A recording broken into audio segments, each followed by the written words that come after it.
It's 5:48 p.m. The Thought Buffet is open for business, but do you know where your children are on the internet?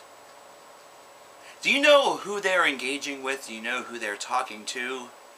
Well, in most of the case, they're probably talking to classmates, probably talking to people that they know from school, or perhaps some friends that they've met on a message board from faraway lands, such as the state over, or across the pond. Most of these friendships are probably completely innocent. A couple of them may not be. There might be some trouble ahead. However, that's not what we're here to talk about. I'm not here to discuss pedophilia. I'm not here to discuss child predators. I'm here to discuss something that has actually grown to become quite a large topic of discussion here in America and perhaps the world over. And that is the concept of bullying and cyberbullying. Especially here in the States. Bullying has become definitely a huge topic for discussion after there have been many noted cases where teenagers have committed suicide at the hands and because of the bullying that they have received, whether it be at home, whether it be at school, bullying that's actually gone to extreme measures, bullying that has actually made martyrs out of some of these people, such as, and yes, I'm going to say the dreaded two words that have not been mentioned since last year, since late 2012, Amanda Todd. Why am I bringing this up? Well, it's because there is a concept that perhaps has been said already, but needs to be re-said in order for perhaps some change to occur, in order for a little bit of moderation to take place, maybe? We live in an age, ladies and gentlemen, where you can no longer tell a parent how to parent. You can never and no longer tell a child to not do something without a parent getting extremely upset at you. I remember a time whenever I was younger, I remember a time in the early 1990s, where if I was doing something that either I should not be doing or something that was causing nothing but trouble, while either in a store or at a friend's house or amongst a group of adults, one of the adults could say that I should not do that, or say no, or, scold me for it, and there was no problem with that. My mother was not rushing to my side telling me, hey, don't you discipline my child, that's my job. Well, apparently some of you are not doing a very good job, considering the behavior of some children. I know that there were definitely strict rules of how to act in public. However, it seems these days that bullying has definitely become a very rampant topic, principally because, unlike the days of the past, it is now much more difficult for children to avoid it. It used to be a long time ago, in the 1990s, once again. Whenever I was in school, whenever I was getting bullied or picked on, or whenever I was having casual little jabs thrown my way from schoolmates or older children or whatever, that was it. You went to school, you encountered some of that hell, and then whenever you came home, you were in a safe environment. You were safe within your own little world, and you were able to go outside and play. You were able to play video games, you were able to read, do your homework, you were able to interact with people, and yes, some teasing might occur if you interact with other people. However, it isn't to the same degree, to the same level. It seems that these days, that is not the case. These days, most children are more privy to go online than go outside and play, and that's something that we have talked about, something that we've all kind of grown to accept, mainly because a lot of us have reserved that there's not much we can do about it. We can do ad campaigns about play a day, we can do ad campaigns about 60 minutes of play a day and things like that, and it just doesn't seem to be working out quite as well. Now, for those kids that are involved in other activities, then of course this does not apply, considering they have shown that interest and they have continued on with it. However, there's a lot of people that are very attuned to just sitting inside and living their lives through Facebook, through MySpace, through places where they can interact with people over the internet. And this is where I think a lot of problems occur, especially for teenagers. Mainly because the people in which they interact with online are going to be people that they go to school with. They're going to be some strangers and things like that. But we're going to harbor on just the first one, people that they go to school with. It's very easy to find somebody on Facebook, even if you just do a little bit of digging.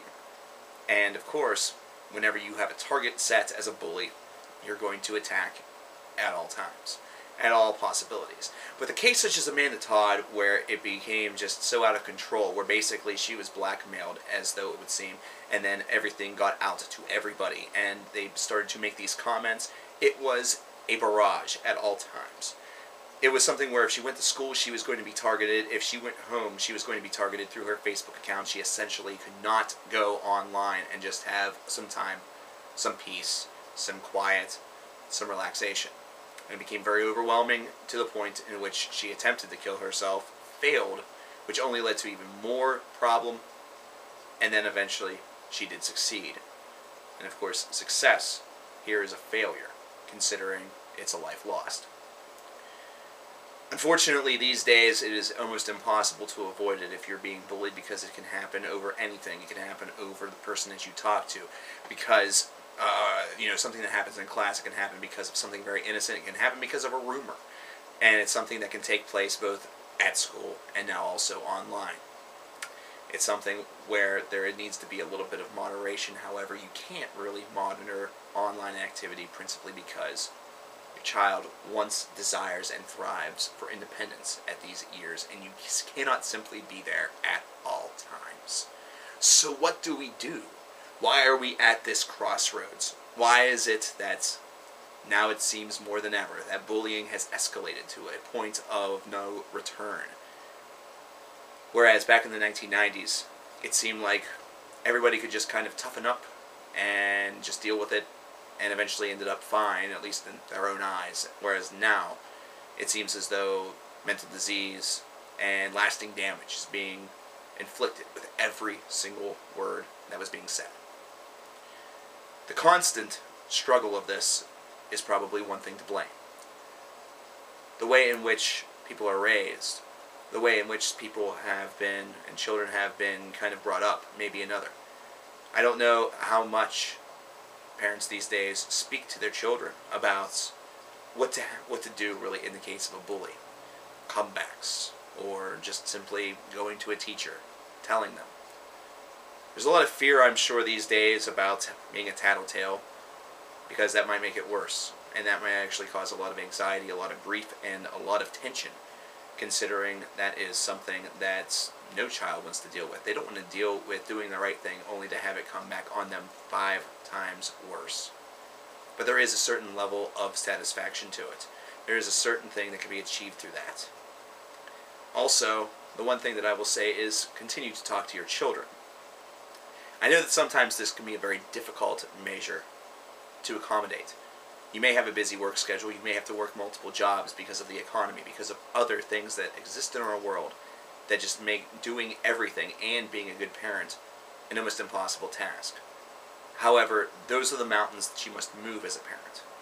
As a parent, you must be willing to ask those questions even whenever it gets awkward. You must be willing to ask those questions, even if the only response that you're going to get is perhaps a door slammed in your face, or a very, very loud reply in anger at high decibel.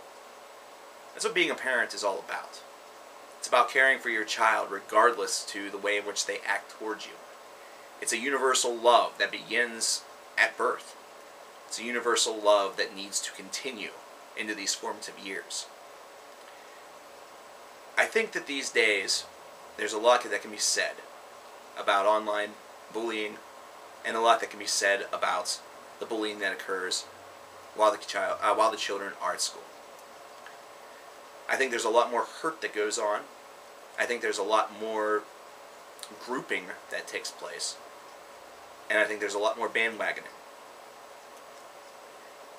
One thing that I would definitely recommend is teaching your child how to be an individual.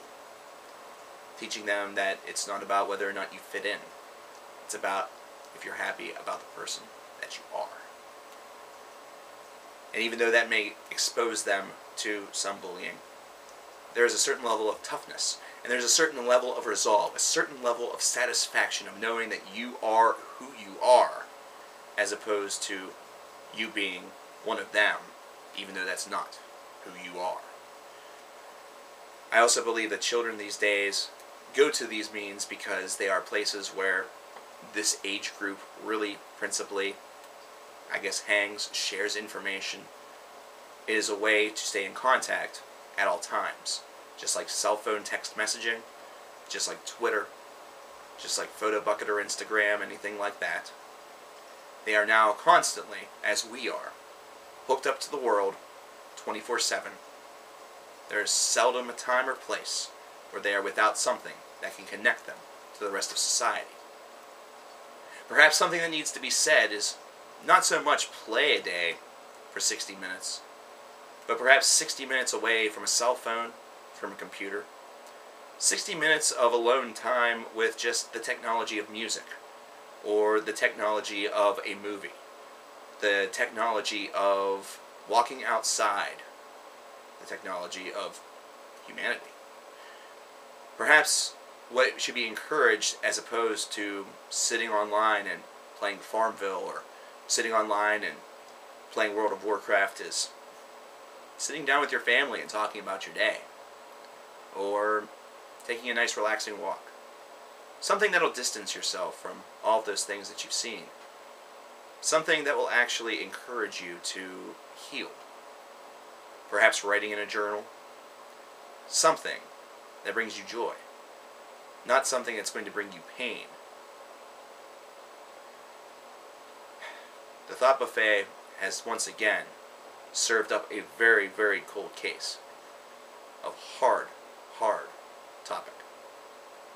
I encourage you, ladies and gentlemen, to reflect and think about what you can perhaps personally do to make the world a better place for a child. And perhaps, parents, it's time to go back to the times of the past, where if your child does do something wrong in a store, the store clerk can feel as though they can correct them without feeling like you're going to jump down their throats and stab them with your own words.